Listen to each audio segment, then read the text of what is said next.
मध्य प्रदेश की अगर आप बात कर रही हैं तो मध्य प्रदेश में मंत्री, केंद्र मंत्री, सीनियर लीडर्स बीजेपी ने उतारे हैं। ये उनकी बौखलाहट, उनकी घबराहट को बताना है। शिवराज सिंह चौहान जितना झूठा आदमी मैंने अपने जीवन में नहीं देखा। वो ऐसे व्यक्ति जो रोज सवेरे उठते साथ झूठ बोलना चालू करते हैं और 25,000 से ज़्यादा उनकी घोषणाएं पूरी नहीं हुई। जब वीडियो सामने आए जहां अपने कार्यकर्ताओं को कह रहे हैं कि बूथ पे ज़्यादा से ज़्यादा भारतीय जनता पार्टी को वोट दिलाइए, मैं प्रभारियों को 25 लाख रुपए दूंगा। आचार संहिता लगी हुई है और उसके बावजूद इस तरह का प्रलोभन वो पैसों का दे रहे हैं लोगों को। वो निश्चित ही आचार संहिता का उल्लंघन है और इसके चलते इलेक्शन कमीशन ने FIR दर्ज करी है। लेकिन स्मृति ईरानी जी के नॉलेज को तो मैं चैलेंज नहीं कर सकती। वो इतनी बुद्धिमान है, उनकी डिग्रियां इतनी बड़ी हैं कि पूरा हिंदुस्तान जानता है, तो उन पर तो केवल हंसा जा सकता है। भारतीय जनता पार्टी की मानसिकता है कि आदिवासी, दलित, महिलाओं को कुचला जाए, उन पर अत्याचार किया जाए और शिवराज सिंह चौहान उसी का एक पार्ट है। ये नौटंकी भले करें पैर धोने की, पर अब क्या लगता है मैम, जिस तरीके से 5 राज्यों में चुनाव का ऐलान हो चुका है, लेकिन भाजपा लगातार दावा कर रही है कि 5 राज्य में भाजपा की सरकार बनेगी। देखिए, ये तो दिसंबर 3 को पता लग जाएगा किसकी सरकार बन रही है। 5 राज्यों में जनता बहुत पैनी नज़र लगाए बैठी है और जनता विकास के मुद्दों पे चुनाव लड़ेगी। और सब जानते हैं कि राजस्थान और छत्तीसगढ़ में कितना विकास हुआ है, जनता जानती है और विकास के नाम पे वोट देगी।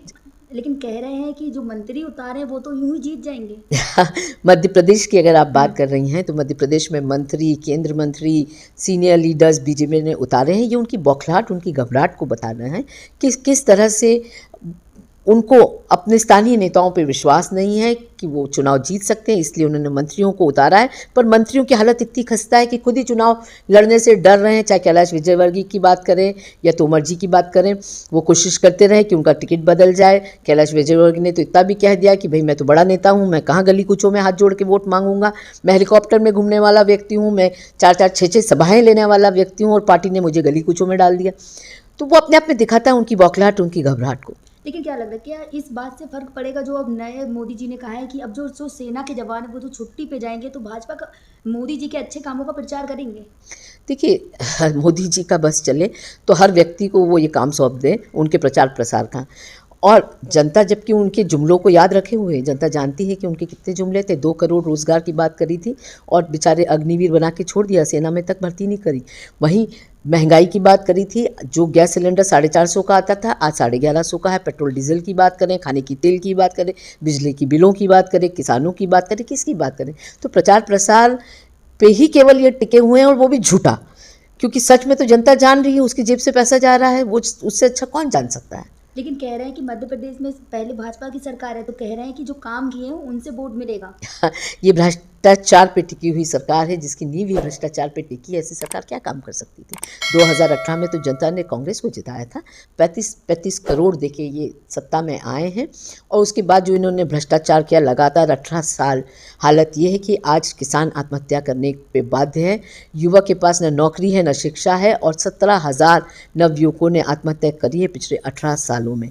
साथ ही महिलाओं की स्थिति पे अगर बात करें तो महिला अत्याचार के नाम पे हम नंबर 1 पर हैं, कुपोषण के नाम पे हम नंबर 1 पर हैं। आज भ्रष्टाचार है, माफिया राज है, गुंडा राज है, घोटाले हैं, सब में मध्य प्रदेश सबसे आगे है। तो क्या जनता इनको इन कामों के लिए वोट देगी? तो स्मृति ईरानी ने कहा तो है कि हंगर इंडेक्स के ऊपर उन्होंने कहा है कि बस 2-3 हज़ार लोगों को कॉल करके पूछा जाता है क्या आपने खाना खाया।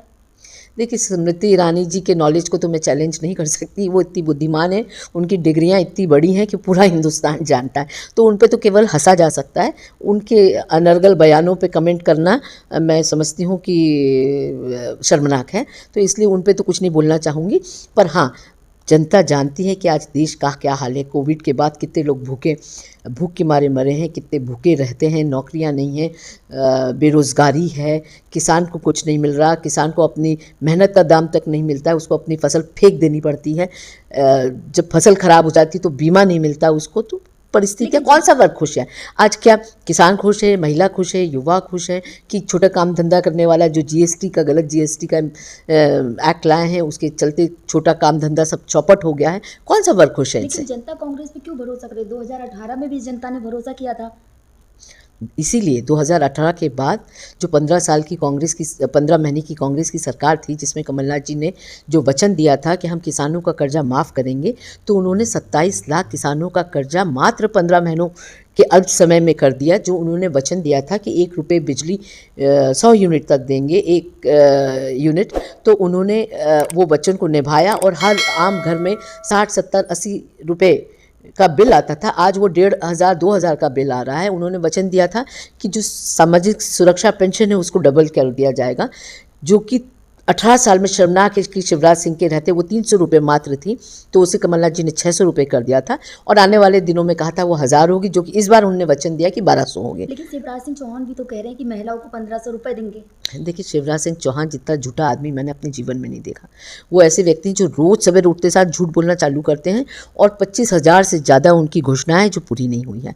जब कांग्रेस ने नारी सुरक्षा की बात करी कि हम 1500 रुपये महीना महिलाओं को देंगे, गैस का सिलेंडर 500 रुपये में देंगे, तब शिवराज सिंह जागे, उनको लाडली बहना याद आई और उन्होंने कहा कि मैं 1000 रुपये कहीं 1200 रुपये दूंगा, कभी क्या बोलते हैं कभी क्या बोलते हैं।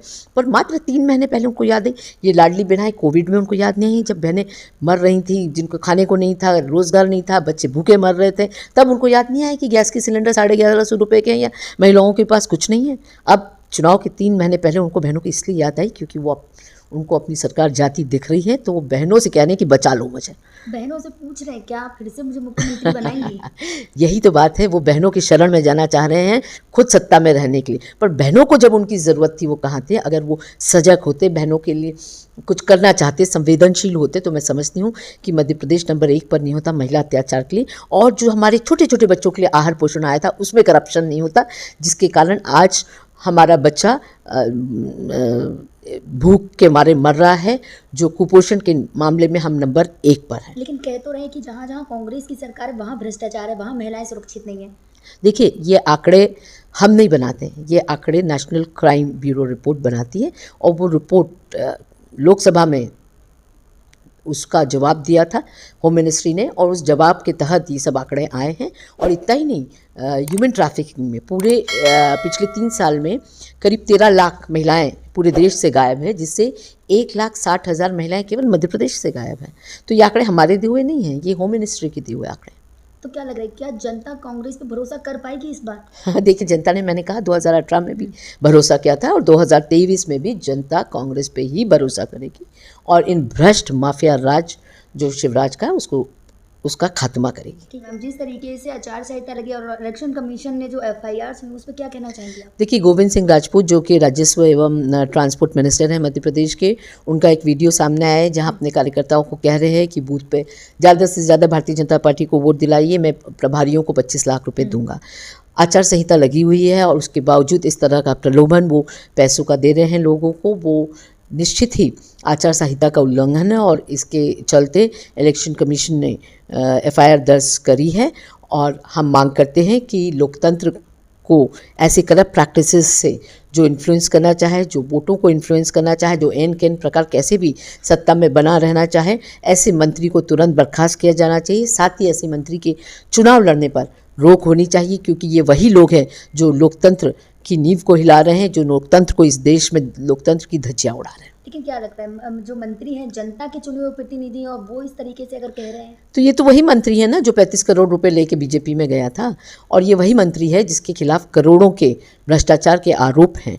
और अब जब सामने वीडियो आई है, साक्ष्य आया है कि वो प्रलोभन दे रहे हैं, ऐसे में उनको तुरंत बर्खास्त करना चाहिए, गवर्नर को एक्शन लेना चाहिए मध्य प्रदेश के, और इन पे चुनाव लड़ने पे भी रोक इनकी लगनी चाहिए। चुनाव में ऐसी वीडियो या फिर ऐसे बयान तो लगातार आते हैं, गुजरात हो या फिर और कहीं के चुनाव हो, पंजाब हो, लगातार ऐसे। देखिए, वही मैं कह रही हूँ कि इलेक्शन कमीशन को संज्ञान तुरंत लेना चाहिए, और नहीं तो लोकतंत्र बचेगा ही नहीं। ऐसे भ्रष्ट लोग इसी तरह लोकतंत्र की धज्जियां उड़ाते रहे तो लोकतंत्र देश में बचेगा ही नहीं। और हमने देखा, पहले भी देखा कि इन्होंने कैसे जनमत की धज्जियां उड़ाई 2018 में। यही वही लोग हैं जो 35-35 करोड़ रुपए में बिके थे और जो सत्ता पलट करी थी जिन लोगों ने। और ऐसे लोग अब खुले तौर पे पैसे बांट के वोट मांगने की करेंगे, तो इन पर अगर रोक नहीं लगी तो लोकतंत्र कहाँ बचेगा। लेकिन मध्य प्रदेश में फिर एक फोटो वायरल हो रहा है, जो पुराना फोटो था जब शिवराज सिंह चौहान ने जो पेशाब कांड में हुआ था, तो पैर धुले थे, घर में खाना खिलाया था, वो फिर से फोटो वायरल हो रहा है।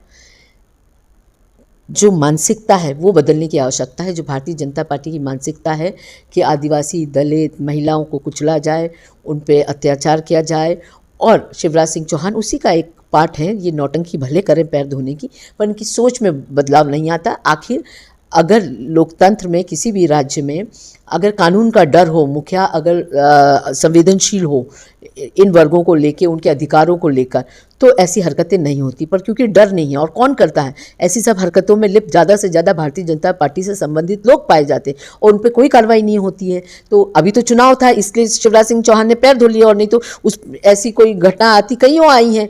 आदिवासियों को बांध के जीप से घसीट के मारा गया, आदिवासी परिवार को 10 फीट नीचे गाड़ा गया। सब लोग, लॉ एंड ऑर्डर है ही नहीं मध्य प्रदेश में, आदिवासी दलित महिलाओं को न्याय मिलता ही नहीं है थानों पे। तो इसलिए ऐसे बेखौफ होके, ऐसे जो कहना चाहिए गुंडे बेखौफ होके घूमते और इस तरह की वारदात करते हैं। चुनाव था तो शिवराज सिंह चौहान ने पैर धो लिए, और नहीं चुनाव नहीं होता तो इस और ध्यान भी नहीं देते। लेकिन शिवराज सिंह चौहान कह रहे हैं कि जहाँ जहाँ भाजपा की सरकार होती है वहाँ लॉ एंड ऑर्डर होता है, तुरंत काम होता है, तुरंत कार्रवाई की जाती है। देखिए, मैंने कहा ना, शिवराज सिंह जी से बड़ी झूठ बोलने की मशीन कहीं नहीं है।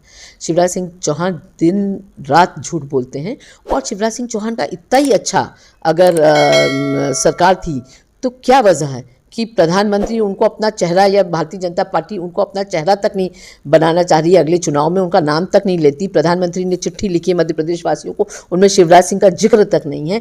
वो या सभाएं लेते तो शिवराज सिंह के अगर इतना ही विकास किया होता, इतना ही भ्रष्टाचार मुक्त मध्य प्रदेश होता, या इतना ही लॉ एंड ऑर्डर अच्छा होता है, तो निश्चित ही उनको प्रोजेक्ट करते या उनके नाम पर वोट मांगे जाते। ऐसा कहीं भी नहीं हो रहा। वो अपने आप में दिखाता है कि अब वो उनके लिए एक्स्ट्रा बैगेज हो चुके हैं।